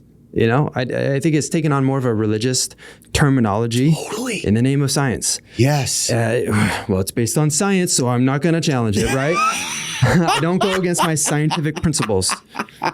And I think that's just... It's bastardized. It is. And it's the opposite. We've perverted it. It is the opposite. Science... Could you give us the actual, from your heart, definition of what science is supposed to mean? Okay. Oh, man. There's going to be some philosophy of science person who's going to come at me. But science is the knowledge that truth is out there and can be measured, but that through the scientific process, we can validate or invalidate our hypotheses and sets of hypotheses in order to get closer to that truth, but that there will always be a margin of error. And that if given enough time and enough investigation, we will absolutely make directional progress towards the truth. Yeah. And there will be, any idea can be tested, will be tested. And through random sampling, because we can't test the whole population, right? Through random sampling, we will sometimes get directionally closer or sometimes farther away from whatever that truth is. And in various research, there is greater or lesser error depending on things like the size of the sample, the rigor of the methodology, the standardization of their testing procedures, the type of sample that they're measuring in, and who we're trying to generalize those findings to. Yeah. And so science understands that we don't have certainty. It's actually founded on the premise that there is not certainty. And therefore, when we measure, we know there's error. Yeah. And when we measure in a group, even the average of that group, we understand will not be the average of another group. And so we have to do all of this, statistical wizardry to try to make some level of more certain than not estimations based on that, right? It's a game of uncertainty. That does build on itself. I mean, that's why we have iPhones and cameras and podcasts and everything, technology related. That's why we understand more or less the basic training principles and the mechanisms behind them, right? So science is amazing, but it's not some certainty engine. It's interesting because it's within, at least within the context of our space and others,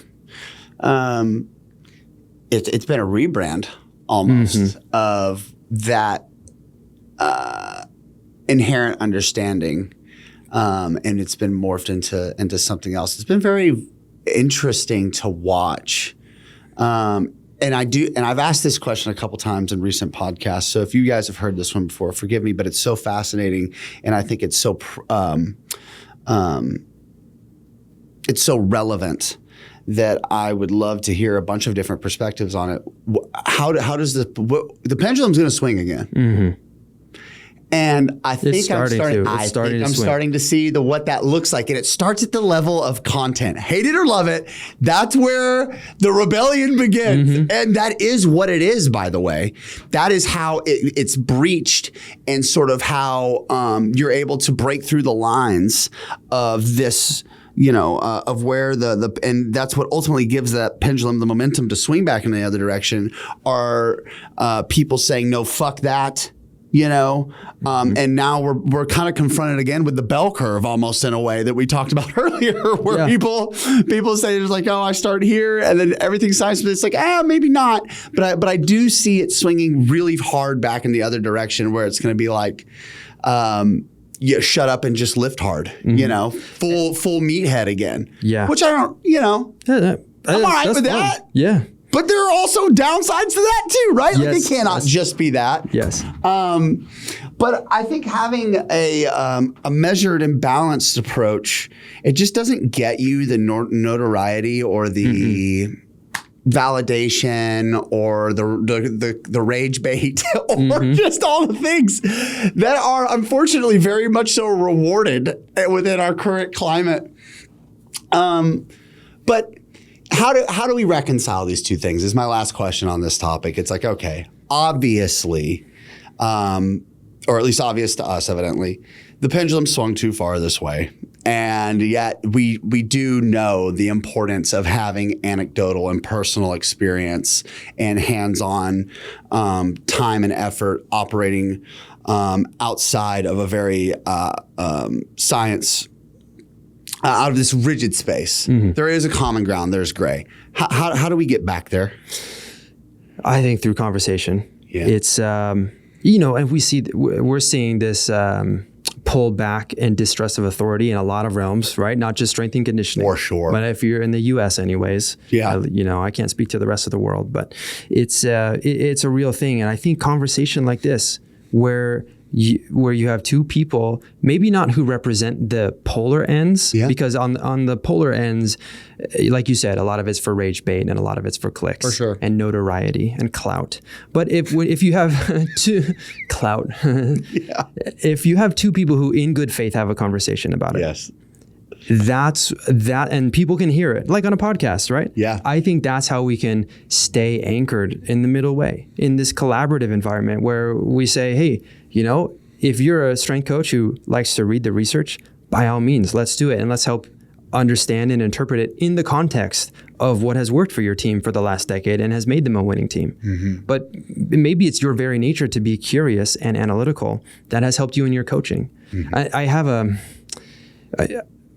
upcoming conference talk, and I almost titled the talk something like, you're probably a sports scientist, you just don't know it. Right. And it's geared towards coaches who in the current space, we all have, well, not all of us, but a lot of us are fortunate enough to have access to these tools to quantify training. And like good coaches have done for hundreds of years, if we're writing those things down, if we're reflecting on the outputs and outcomes of competition, outputs of our athletes and the outcome of competition, if we are reflecting on what training we did last season and how to tweak our training this season, you are literally running a long duration scientific experiment with an N equals however many is on your team with application directly to your team. So it does not need to be generalizable to the rest of the soccer athletes, right? Or the rest of the U18 soccer athletes or whatever team you're coaching. It has to be generalizable to exactly the athletes you're testing. So you have the entire sample in your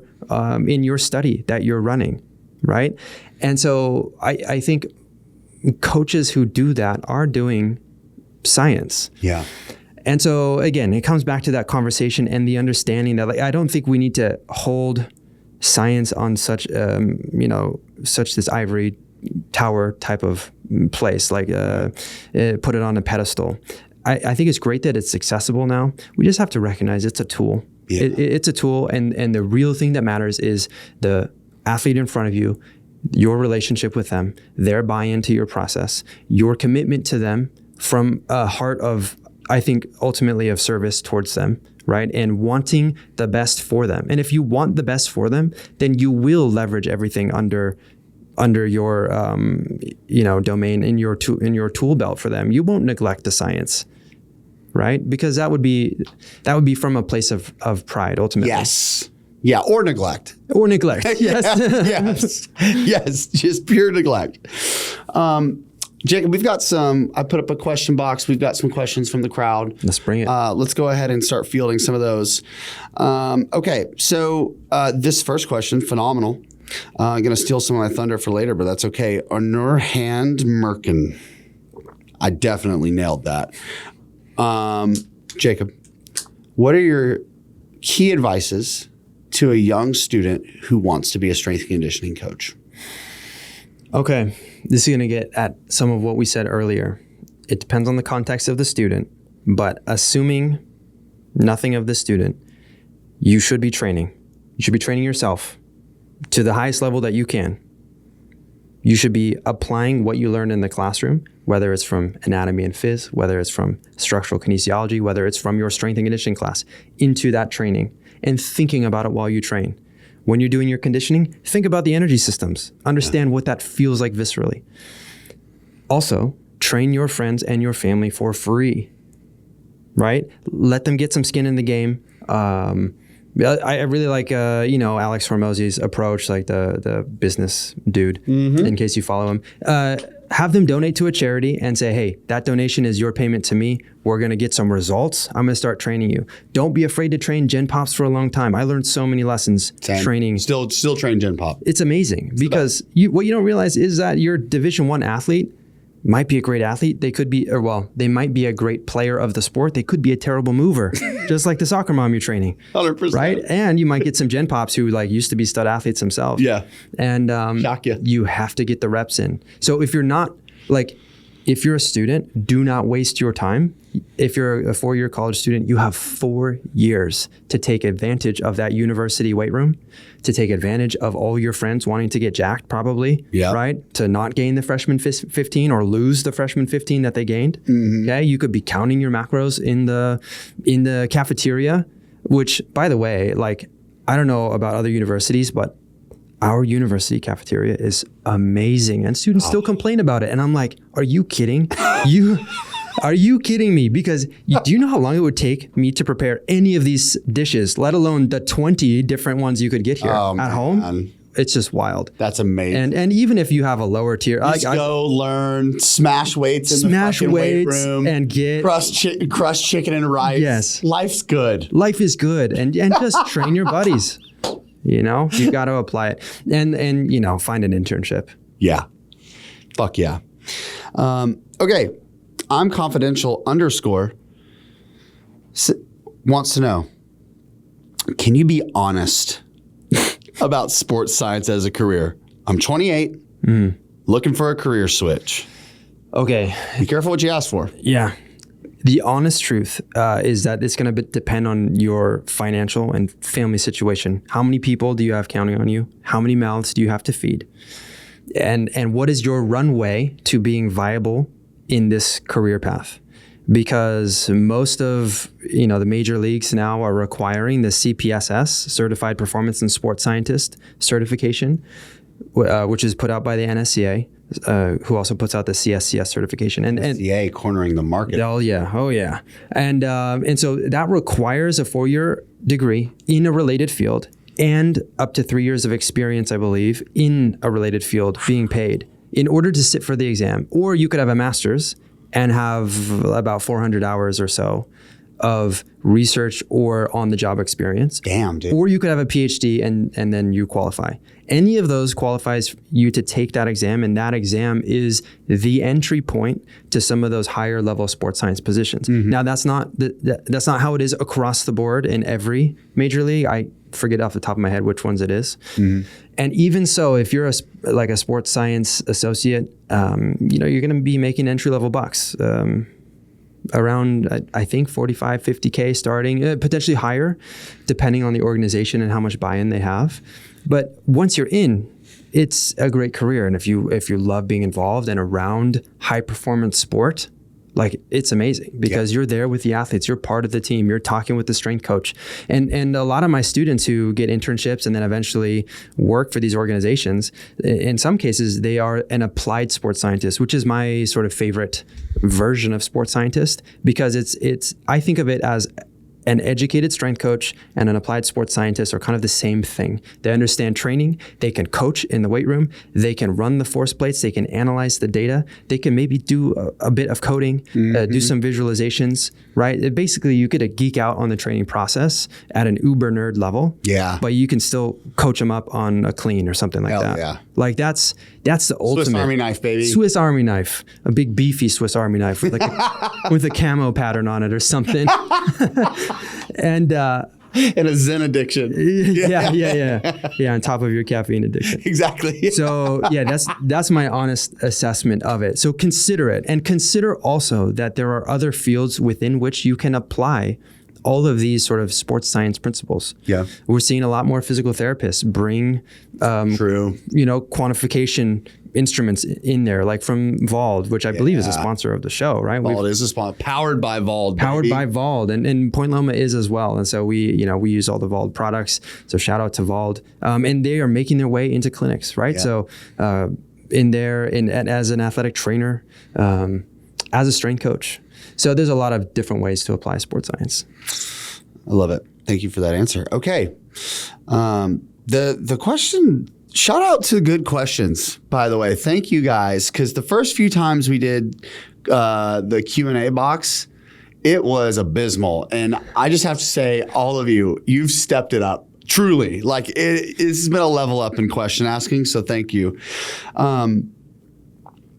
Oh, I like this. Okay, so Harmon _Sidhu15. Let's go, Harmon. What have you done well and what have you done wrong when training your wife for the Olympic qualifiers? Okay. Which we didn't even get a chance to get into, by the way. So maybe just a quick backstory. Yeah, for sure. Okay, so my wife Lisa we met on the track team. Remember on our trip to Johnson City, Tennessee for indoor nationals. Shout out Johnson City. Shout out to Johnson City. She was a walk-on her junior year to the track team. Wow. And just started crushing it. Yeah. Soccer player in high school, leading scorer, that type of thing. Yep. And so she walked onto the team and she was a good runner, but she kept getting hurt. Low mileage just because she just started, right? And it takes time to adapt. And so long story short, while she was having our kids and, pregnant and then not pregnant, she started to get that urge to compete again. And so I started training her and doing exactly what I just advise people to do of like, hey, train your friends and family. And in this case, it was my wife while I was learning all these things and wanting to be a track and field coach. And I'll tell you, it's interesting having your wife also be your superstar athlete because the husband and wife relationship and then the coach athlete relationship. Totally. And those lines are blurred. Yes, it can get tough. It can get tough, but it's a good thing most of the time, dude. Because I'll tell you, Harmon, this goes to your question. There are times when I have let maybe a little tiff we've been having influence the intensity of a session, per se. Well, I'll never go that far. There's no coaching malpractice here, but I will say I've been less timely with my feedback on her sessions getting her sessions. But by and large, it's actually brought us closer together because, that's awesome. Hey, guess what? If I'm not feeling like, necessarily unpacking all the feelings from either of our days, and I want to just talk about training, I'll ask her about her running, or she'll tell me about her running. And it's a shared thing. And then we can get into it. And then the feelings part goes into like the sports psychology of it. And through that lens, I'm like, oh, I can be a more supportive husband in that way. And it teaches me how to be more supportive in other ways. And it keeps any argument from going on for too long because I've got to talk to her the next day about training. Yep. Right. So it's great. It's been awesome. But Harmon, I have a couple of different times, even though we've taken a cautious and gradual approach to grow her overall volume of training, we've been very systematic, and she's gotten up to the level that is required, I believe, the minimum level required to really hit that Olympic trials qualifier for the marathon. There have been times when she's gotten overtrained. In one case, she hit overtraining syndrome, I believe, and it was 3 to 6 months. I don't remember exactly, dude, but it was intense. It was intense. And so all the folks who say overtraining isn't a thing, I agree that most people will never get themselves to that level. And most of the time it's under recovering. Yeah. But for those driven athletes, those athletes who really push, and those athletes who do everything you say and want to do more, overtraining is a real potential, it's a potential risk that you're running. And so, yeah, that was tough to see her go through. Things I've done well, dude. I think that was the other part of the question, right? Yes, it was. Things I've done well is it forces me to really stay sharp and current. So I already love geeking out about training stuff, listening to coaches and podcasts and things like that. But every time she encounters a new variable in training, a new experience, a new obstacle, I put on my sports science hat, I put on my student hat, I go back to school, into the literature, into the experiential literature. Like I'm on, I mean, as abysmal as the Let's Run forum, like discussion boards can be. Do you know Let's Run? No. Oh, okay, but you probably know. I'm no stranger to a forum and how toxic and sludgy that can get. Yes. Thankfully, AI can now summarize massive chunks of those forms. I'm in the coaching podcast, like Steve Magnus. Shout out to Steve Magnus. He's a great coach and communicator. Steven Seiler, like all of these people, I'm back in there learning again and then applying it to her training to do the best job I can. Right. Wow. That's really awesome, man. I didn't realize that. How cool is that? Okay. Emerge performance. Microdosing, period. Best approach for youth athletes who basically have no off season nowadays. I don't know that I have enough experience to say it's the best approach, but I do think it is a great approach for many athletes. And even like what we're seeing with the hamstring injury risk reduction literature, right? Microdosing sprints, having that higher frequency of exposure to high speed, even with plyometrics, if we're thinking about readying and preparing the tissues to be able to endure and tolerate higher intensity plyometrics or the demands of the game, microdosing those plyos into every warm-up session, skill acquisition and retention. We know that the nervous system has a much shorter time horizon, right, for adaptation than the muscular system, than the tendons. And so for skill acquisition, we can absolutely microdose and have very, very frequent touches on all of the skills that we're trying to do with those kids. And if you're microdosing, it means that the content of any given session will be slightly more varied, I think. And that is going to help drive adherence. There's going to be potentially more autonomy, more variety in the training. And opportunity for more robust adaptation. Yes. More robust adaptation, I think, if we consider it over a longer time horizon than a week or a day, right? Because if you want the most robust adaptation, you're just going to hammer them with whatever quality you're trying to get them to adapt to, right? In the microdosing setting, I think you accomplish that through the frequency of it and less in the density of training. And so as they develop their adaptive resistance, right? The propensity of any organism to need a greater stimulus to adapt because they've already adapted to some extent, then they will start to require higher doses of that. But I definitely think early on, microdosing is great. And even later, when you have maintenance of qualities and team sports and stuff, it's an underrated methodology, I believe.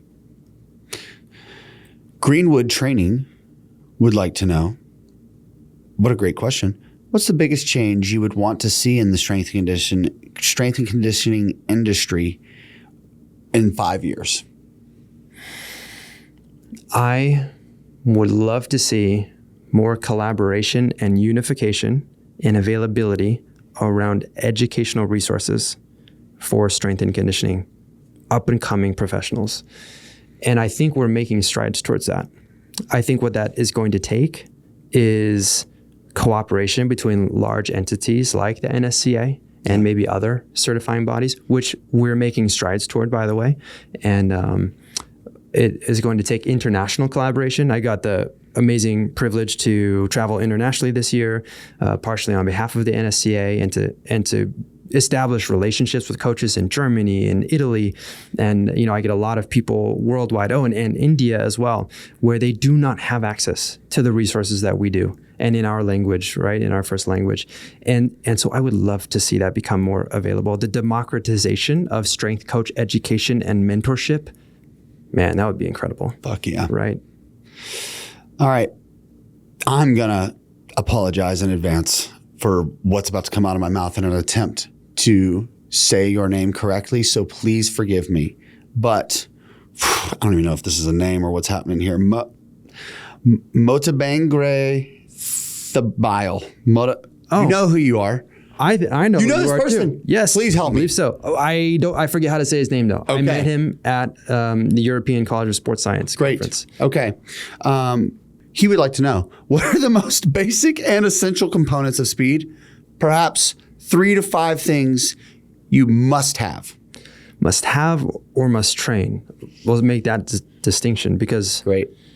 You must have the anthropometrics and the the right tendon and neuromuscular setup to be world class. And if you don't have that, you can get faster, but you won't be world class. You're not going to be elite. I mean, genetics is at least 50% of the game. Yeah. And also probably dictates even our kind of desire and adherence to training as well. And so maybe it's more than 50%.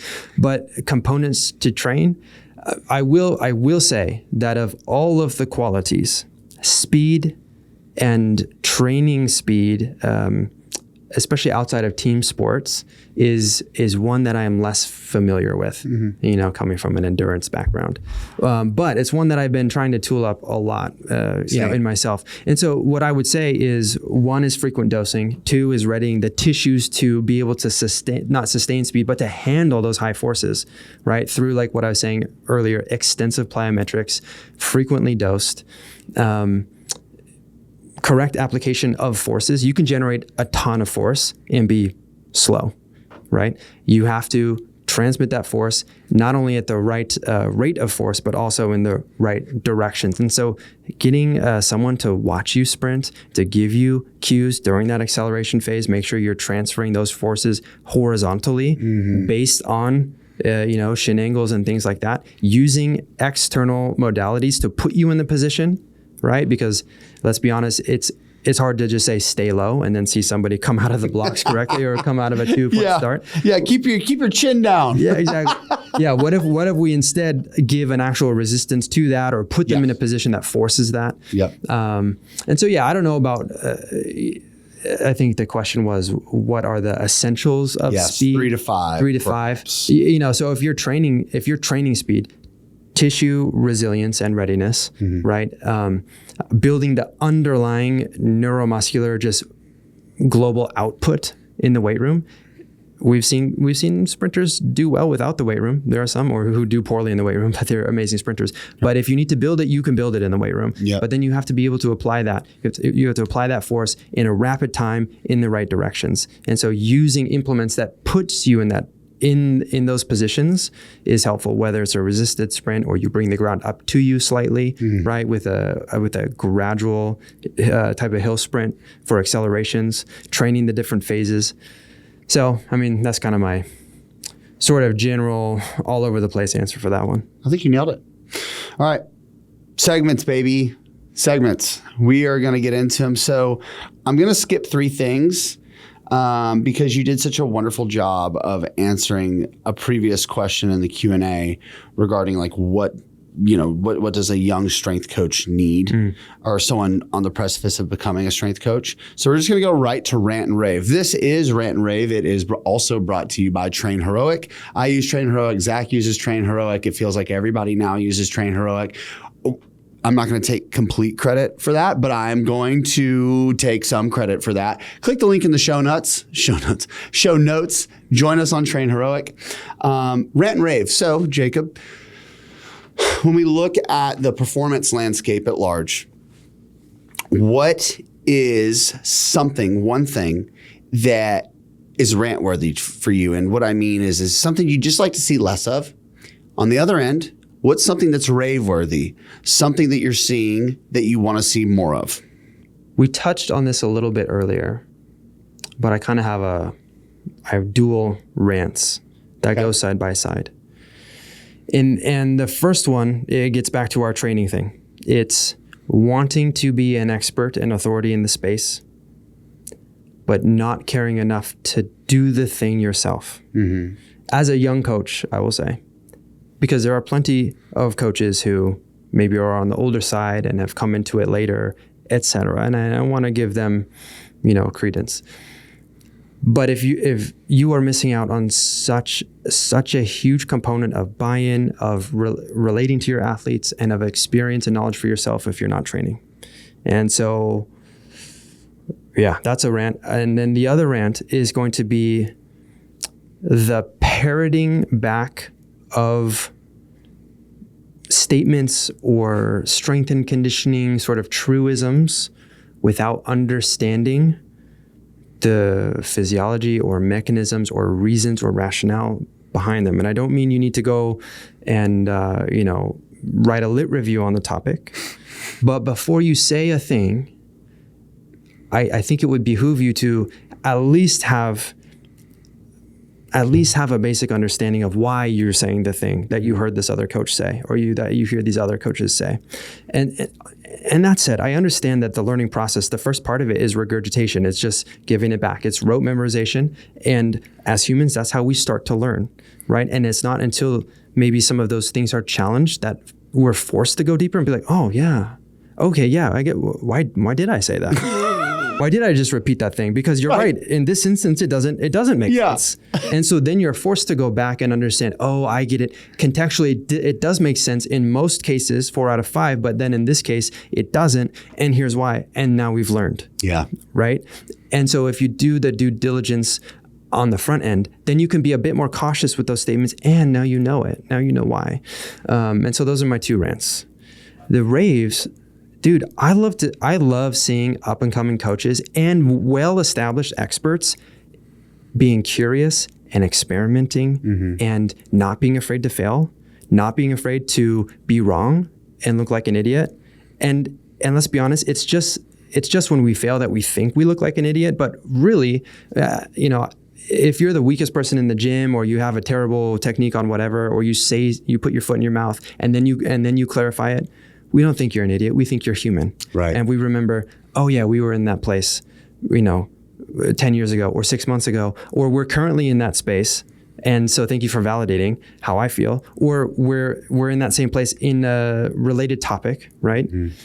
And it's just part of getting better. And so I love seeing that. I love seeing people who are brave enough to try. Yes. Because those are the exact people that I do this for. Yep. Right? And that was me 10 years ago, 20 years ago. Be brave enough to try, people. Okay, I love this question. It's one of my faves. This is brought to you by David Gray Rehab and the Foot, Ankle, and Achilles program, which I actually injured my calf Friday sprinting. Total bummer, but time for me to dust off the Foot, Ankle, and Achilles program and get back to work, baby. Use code TIM for 15% off and lifetime access. Jacob, if you weren't an educator, if you weren't a coach, what would you be and why? That's a good question, because if you were going to say if I wasn't a professor, I was going to say coach. I was ready for this one. But if I was neither of those things, honestly, I have really enjoyed the challenge of entrepreneurship. Yeah. And like with the course we talked about, with the CSCS Accelerator course, that has been so challenging and invigorating and empowering to understand that, like, we're blessed to be in a country and at a point in society where you can have an idea that is going to help a lot of people, and then strangers will give you money for it, which can support your family and then can help them level up in whatever they're trying to do. And unlock new career paths for them. What a cool thing to be a part of. And so potentially something along those lines. Initially a business major, I might add. I was initially. More so I didn't know what to do. But but I've actually always thought that I would have loved to be an engineer. Both my parents were engineers, and very cool.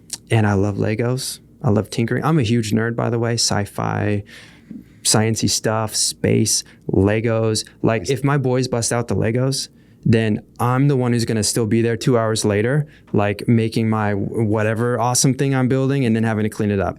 But having to clean it up a certain way because I want to save the pieces out that I found so that I can come back to it, right? Nice. So I think, engineering, some aspect of that. Okay, very cool. Next segment, overrated versus underrated. Is there an idea concept, philosophy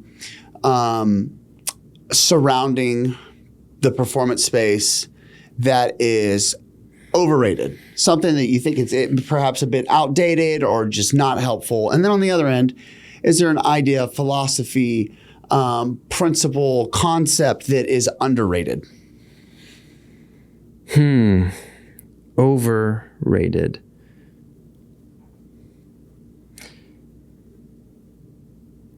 I know my underrated. Start there. No, I know it's overrated. Okay. Complexity. Complexity is overrated. And I could tell you why with multiple examples.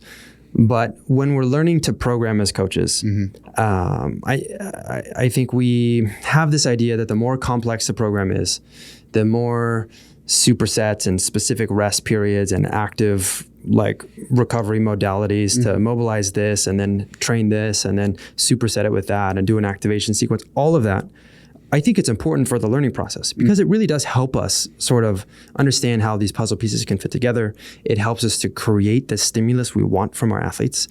But then we forget that this squad of 20 athletes is going to be, even though they're all, let's say, football athletes or soccer athletes, they're going to be pretty different from each other. Yeah. And they're going to be coming off some, even though they're on the same team, some different sets of life stressors, and they're going to have different sleep the night before and different nutrition and different tight this or over hypermobile that. And so that perfect training program that you made, even if you then go and individualize it for 20 people, well, now we're just getting unrealistic, right? Yeah. It's hyper individualized. And in the weight room, it is a general stimulus, right? It is a general stimulus. And so what are we trying to do? We're trying to overload specific fitness characteristics that we think have a high transfer to their sport. And then the underrated part is intent, training with consistent intensity over time to intentionally improve in those qualities. And do you know what complexity does? Is it creates friction for that training intent. Because how many times have you gone into the gym and you've been like, all right, what's my program for today? Pull it up on Train Heroic or wherever you get your programs. And it's like 30 exercises with complex setups and you're like, oh, great. Christ. Right? Be here a while and I'm gonna be just going through the motions halfway through. Exactly. And so if you're working with athletes and they don't understand the point of the exercise, they don't have a benchmark for what is good or bad, let's just get back to some good old meat and potatoes training. And yes, there should be some sophistication. Yep. But it doesn't need to be unintentionally complex. Yes. And so recently, I've been training with Will Rattel's programming. Yeah. With the Haas program, Haas 2.0. And it's so basic and simple. Yep. And it's elegant, I would say. It's elegantly simple. And it's exactly what I need, dude. And it's what a lot of our athletes need is not 30 exercises. They need to spend some time in the squat rack.